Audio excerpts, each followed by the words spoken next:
Assalamu alaikum, Elena here, the Muslim travel girl, and I thought I'm gonna do an updated video on everything you need to know about the new Umrah season that started like this month and hopefully inshallah until Hajj time.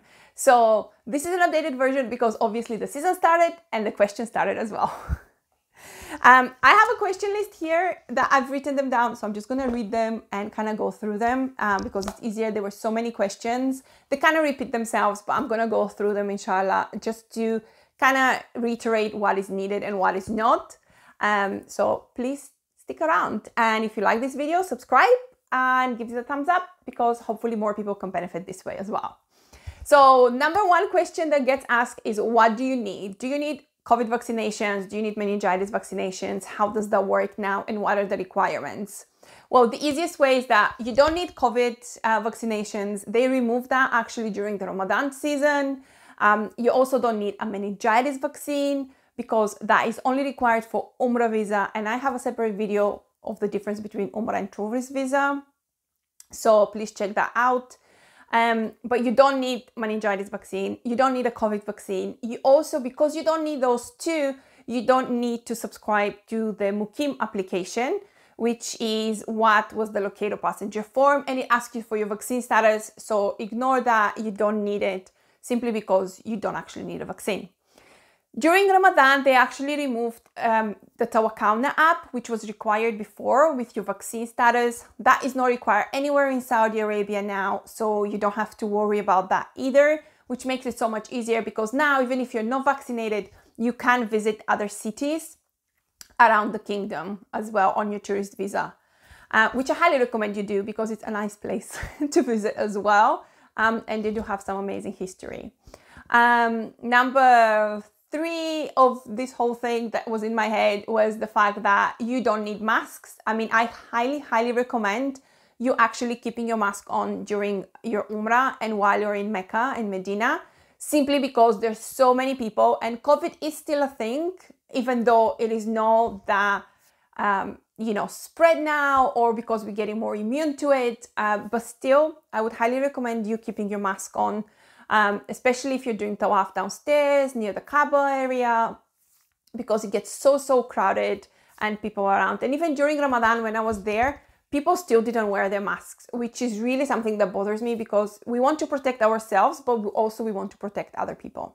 In apps, you still need the Itimarna app, which is the app that you actually book your Umrah, and you also book your Rauda. Those two you still require, this app you still require, and it's the only app you actually require while you're going for Umrah. Now, you can download the Itmarna app while you're abroad. They changed that, they made it easier. So you can actually download it now and sign up.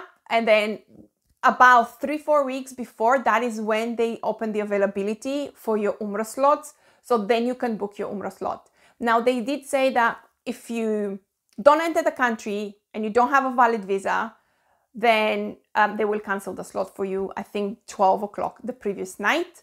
So you do have to kind of be in the country and then, get your slots booked. But they only open like 4 weeks in advance. So I had people messaging me about going in February and if they can book it. You definitely can't book it so many months in advance. I'm doing this video in August. Just for information, but it is ideally best to issue your visa because you do need an active visa to sign up to Itimarna, so they know that you have a visa, you are actually coming.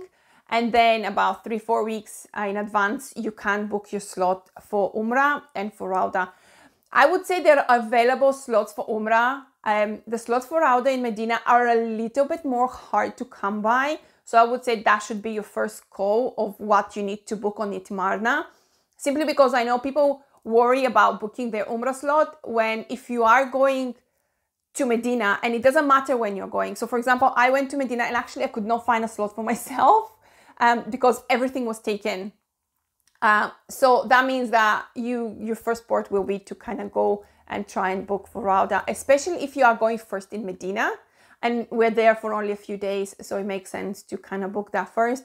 With Umrah, we do have a little bit more flexibility because if one slot is not available, and in reality, majority are available, alhamdulillah now, even during Ramadan when it was busy, there were still slots available. So it's not something that you should worry very much about.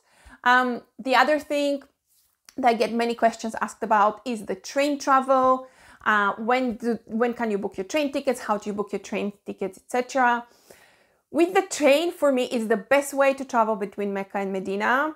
And I would say if you are arriving in Jeddah and you want to go first to Medina, it's the best way to get to Medina if you don't want to fly again or if flights are too expensive.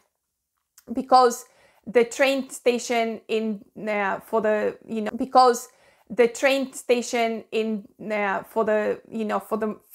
Medina is literally within the airport. So you get down the escalator, you go to the train station, and everything is signposted.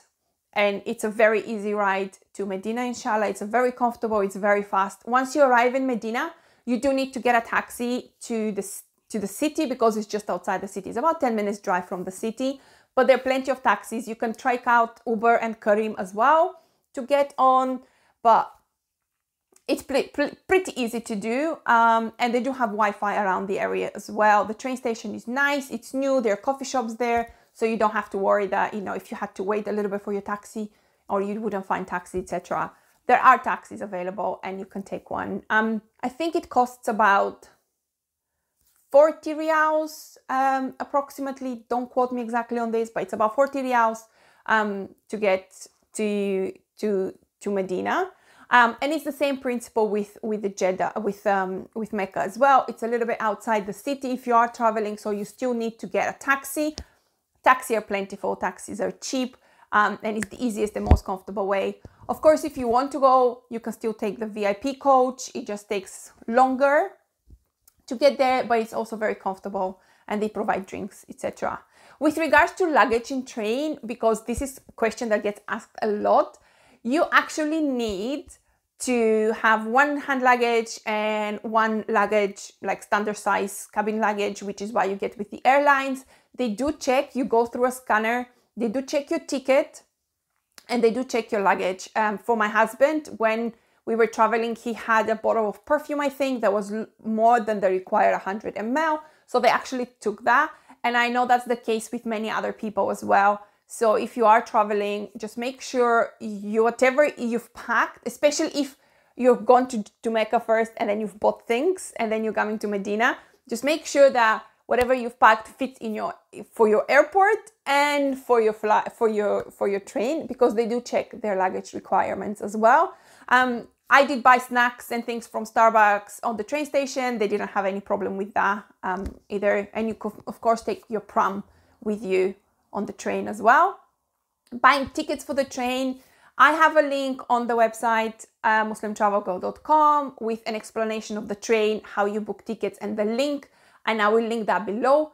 But you book tickets, again, the open availability about 4 weeks in advance. So if you are trying to book 4 months in advance, you won't find availability, but about 3-4 weeks in advance you will. And they also have about 5 trains at the moment. They increase them during busy times, so you will definitely be able to find a train that that works for you. You buy your tickets online as you would normally in any other country. You pay through a credit card, via credit card, and then you get an electronic ticket. When we get there, they scan the ticket, you go through the gates, and without problem. Somebody asked, do you have to book individual tickets? No, you don't. You just book tickets for your whole family. Like I think I bought for 5 people at the time tickets, and you can do that. The other good thing is you can also book tickets, but you can actually change them as well. I had to change my tickets. So it's a very easy process. You go into your account, you put your ticket details, and then it gives you an option to change how much extra you have to pay or how much is your refund, etc. And then they just process that. It doesn't work like it works in Europe or in the US, I guess, sometimes, where they will take the money out and just charge you. They will basically, you buy a new ticket sort of thing, and then they will refund the money from your old ticket into your credit card account. But it does work. You can change your ticket if you really needed to change your ticket.